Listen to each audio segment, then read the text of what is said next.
Episode 3 के start होते ही हम देखते हैं कि टैंग सैन ग्रैंड मास्टर के कहने पे स्पिरिट हॉल जाता है। और जब वो वहाँ पे पहुँचता है तो उसे उसके पुराने वाले स्पिरिट मास्टर मिलते हैं जो कि उसके गांव में आए थे। अब यहाँ पे वो स्पिरिट मास्टर टैंग सैन को वहाँ के हेड से मिलवाते हैं और फिर वो हेड टैंग सैन को कहीं लेके जाते हैं। तभी हम देखते हैं कि वो हेड मास्टर टैंग सैन को जहाँ लेके जाता है वो एक तरह की मार्शल स्पिरिट हॉल थी। और यहाँ पे बहुत ही खास तरह की और बहुत ही रेयर मार्शल टूल्स रखी हुई थी। और ये जगह एक तरह का सेक्रेट टेम्पल है और इसके अंदर की मार्शल टूल्स को सिर्फ हाई स्पिरिट वाले ही अचीव कर सकते हैं, लेकिन अभी तक कोई ऐसा पैदा नहीं हुआ जो इसे हासिल कर सके। आगे हम देखते हैं कि वो टैंग सैन से उसकी स्पिरिट सोल दिखाने को कहते हैं और हम देखते हैं कि जैसे ही टैंग सैन अपनी स्पिरिट सोल निकालता है तो उसके पीछे दजूरा स्नेक आ जाता है और उसकी स्पिरिट को देख के हेड मास्टर काफी शॉक हो जाते हैं। अब यहाँ पे वो कहते हैं कि ये शायद एक 100 ईयर रिंग है और तुमने काफी अच्छा ही टीचर चुना है। और वो शॉक इसलिए थे क्योंकि टैंग सैन ने डायरेक्ट 13 लेवल पार कर दिया, वो भी 2 लेवल स्किप करके। अब यहाँ पे टैंग सैन ये बता देता है कि उसके टीचर ग्रैंड मास्टर हैं। अब हेड मास्टर उसे अपना स्टूडेंट एक्सेप्ट कर लेते हैं और वो कहते हैं कि अब वो उसकी पढ़ाई पूरी कराएंगे और अब वो उसकी ट्रेनिंग भी कराएंगे। Say, do you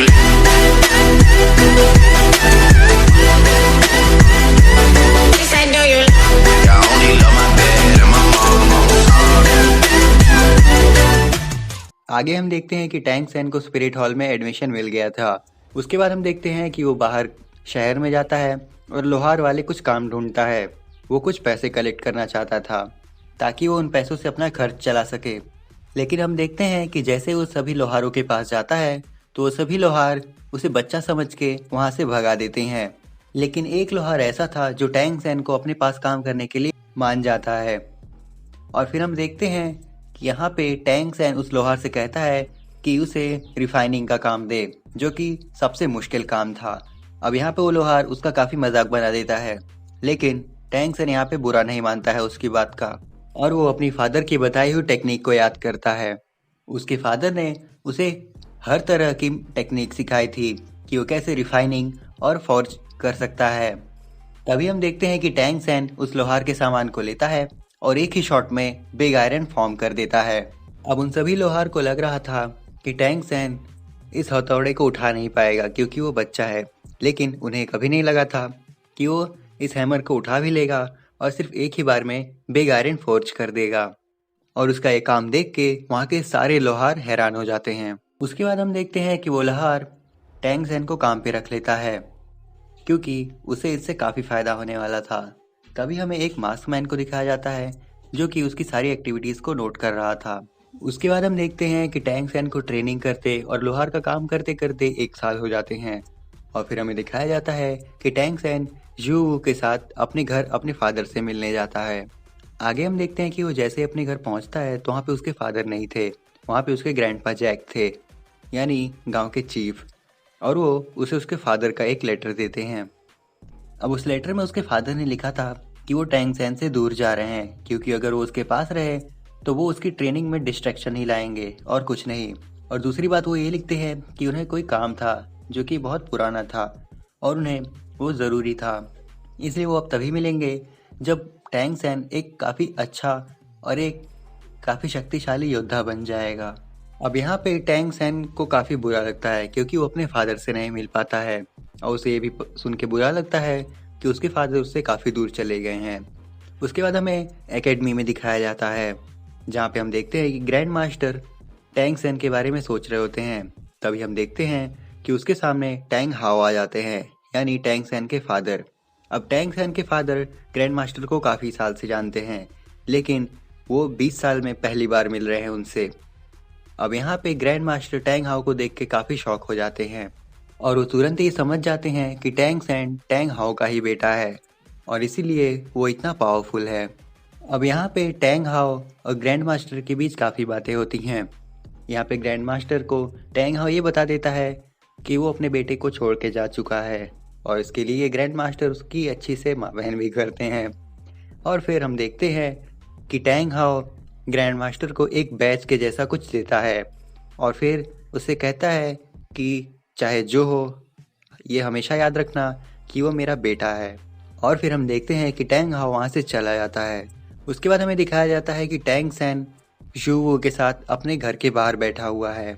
अब यहाँ पे टैंग सैन अपने फादर को गया हुआ देख के काफ़ी सैड था और उसे कुछ करने का मन नहीं कर रहा था।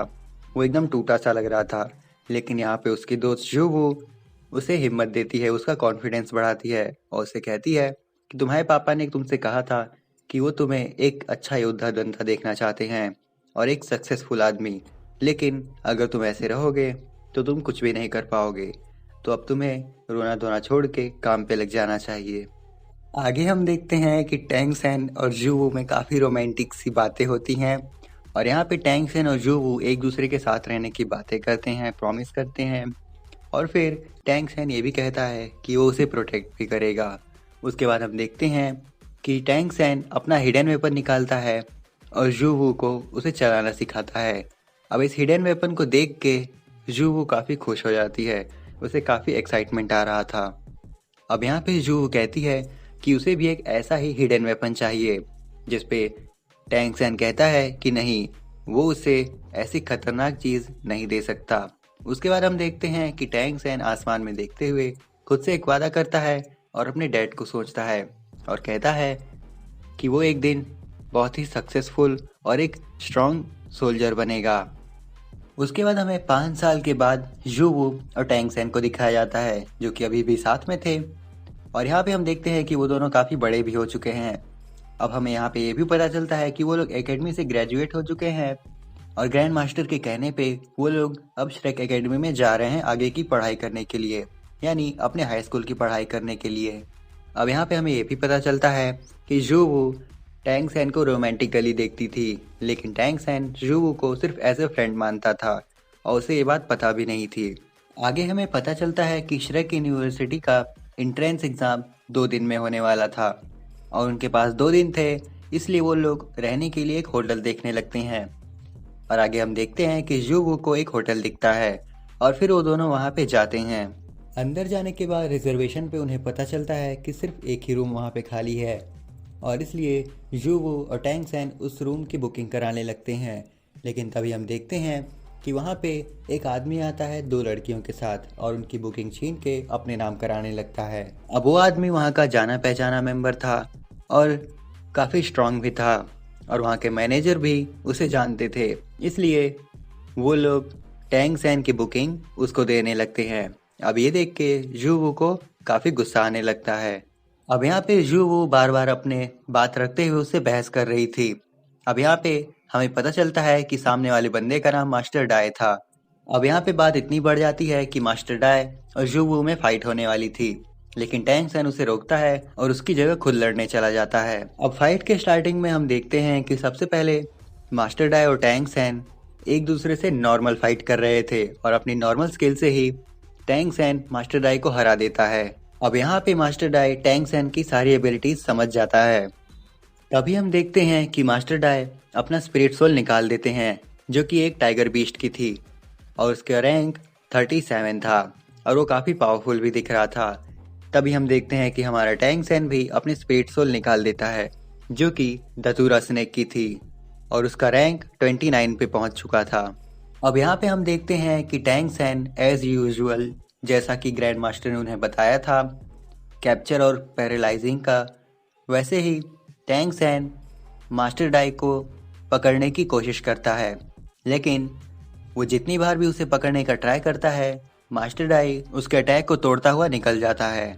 अब यहाँ पे हम देखते हैं कि मास्टर डाई काफ़ी फेंक रहे थे, काफ़ी सुपीरियर बन रहे थे और उससे कहते हैं कि उसकी स्पिरिट वाइट टाइगर की है, इसलिए उसे पकड़ नहीं सकता।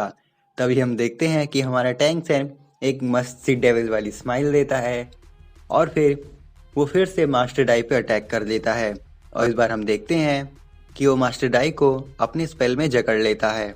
अब यहाँ पे टैंग सैन बताता है कि इससे पहले जितनी बार भी उसने अटैक किया, उसका मोटिव उसको जकड़ना नहीं था, वो बस उसके अंदर पॉइजन डालना चाहता था और जितनी बार भी उसने मास्टर डाई पर अटैक किया, उसमें थोड़ा थोड़ा पॉइजन उसके अंदर जाता रहा और अब उस पॉइजन की वजह से मास्टर डाई ऑलमोस्ट पैरालाइज होने वाले थे, जिसकी वजह से टैंग सैन उन्हें जकड़ लेता है। अब टैंक सैन को लग रहा था कि वो इस बैटल को जीत चुका है, लेकिन तभी हम देखते हैं कि मास्टर डाई अपनी थर्ड स्पिरिट रिंग एक्टिवेट कर देता है, जो कि व्हाइट टाइगर बीस्ट का कोई अलग ही फॉर्म था। और फिर हम देखते हैं कि उसके एक अटैक से ही वो टैंक सैन के स्पिरिट अटैक को तोड़ देता है। अब यहाँ पे टैंक सैन ये समझ गया था कि वो उसे यहाँ हरा नहीं सकता। अब यहाँ पे टैंक सैन काफ़ी सैड हो रहा था, लेकिन तभी मास्टर डाई जीत जाता है। लेकिन वो अपने व्हाइट टाइगर वज्रा फॉर्मेशन के बारे में बात करता है और टैंक सैन की काफ़ी तारीफ भी करता है। वो ऐसा इसलिए करते हैं क्योंकि वो देखते हैं कि टैंक सैन की spirit soul blue silver glass की थी, लेकिन फिर भी उसने काफ़ी अच्छी लड़ाई लड़ी और उन्हें फोर्स किया थर्ड स्टेज पे जाने के लिए। अब यहाँ पे ऐसा लग रहा था कि मास्टर डाई उसकी ट्रेनिंग को चेक करने आए हो, क्योंकि वहाँ से जीत तो जाते हैं लेकिन रूम लिए बिना वहाँ से चले जाते हैं। आगे हम देखते हैं कि फाइनली जुवू को बुकिंग मिल जाती है और फिर हम देखते हैं कि वो दोनों रूम के अंदर जा रहे होते हैं। तभी वो लोग मास्टर डाई के बारे में बात करते हैं। अब यहाँ पे हम देखते हैं कि जुवू कहीं ना कहीं टैंक सैन को पसंद करती थी, लेकिन दूसरी तरफ हमारे टैंक सैन भाई सख्त लौंडे थे और वो एक जिम्मेदार और एक नोबल पर्सन की तरह जुवू की प्रोटेक्शन करते थे।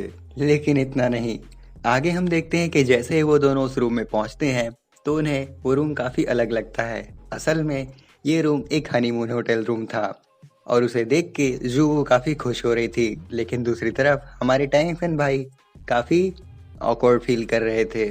आगे हम देखते हैं कि एक्साइटमेंट के मारे जुवू बेड पे जाके लेट जाती है और वहाँ पे जंप करने लगती है, खेलने लगती है। उसके बाद उसे बेड पे देख के टैंक सैन सोफे पे जाके बैठ जाता है और आज की फाइट के बारे में सोचने लगता है। अब यहाँ पे वो ये सोच रहा था कि वो चाहता तो हिडन वेपन्स का यूज करके अपनी फाइट जीत सकता था, लेकिन अगर वो ऐसा करता तो उसके हिडन वेपन्स सबके सामने एक्सपोज हो जाते, जो कि उसके लिए ठीक नहीं था।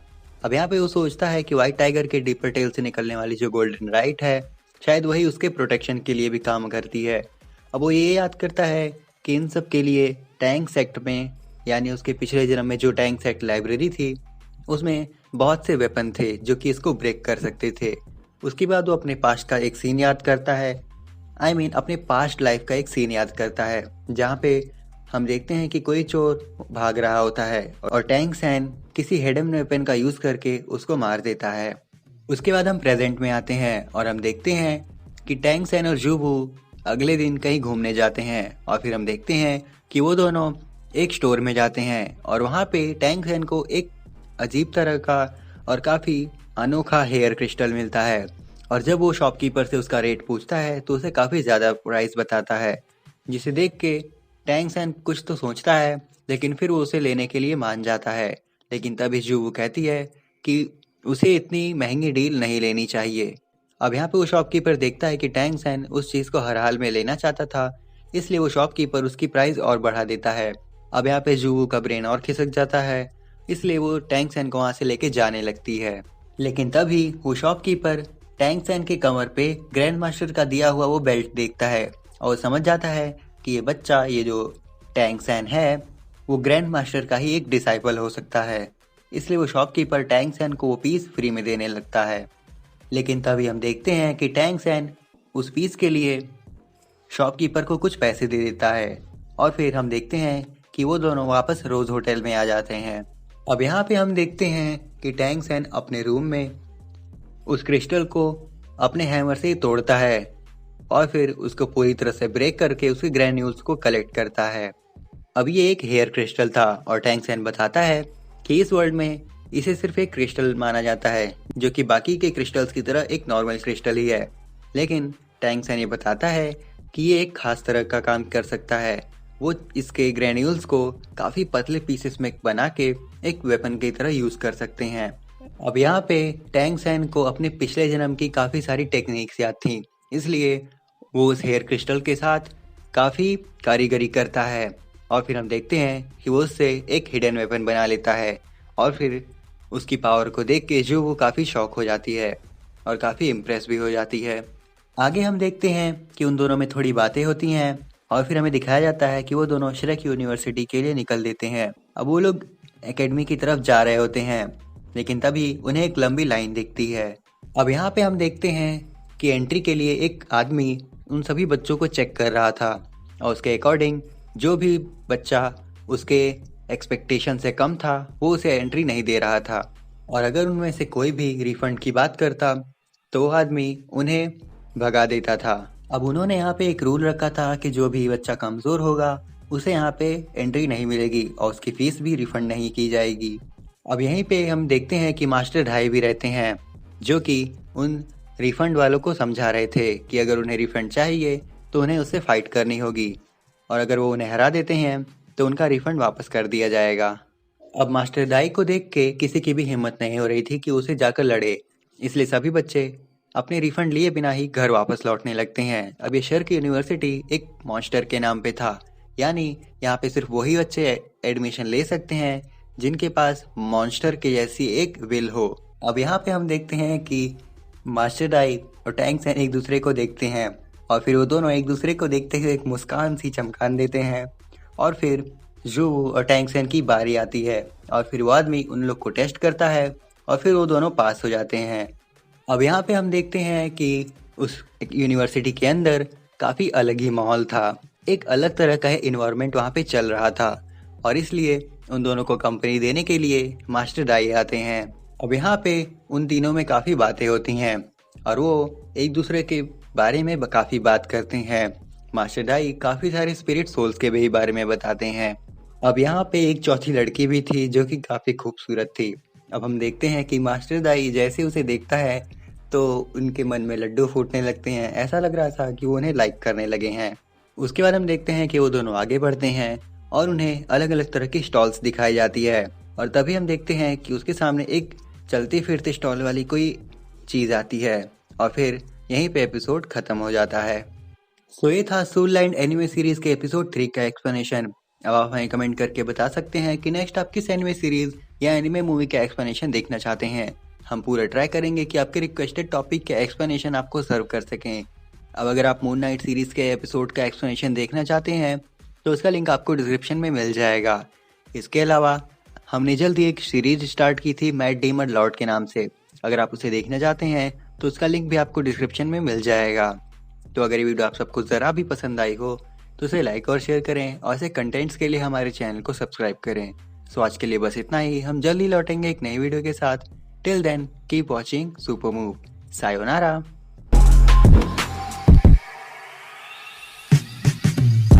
Thunder, thunder, thunder. She said, do you love me? I tell her only partly. I only love my bed and my mom.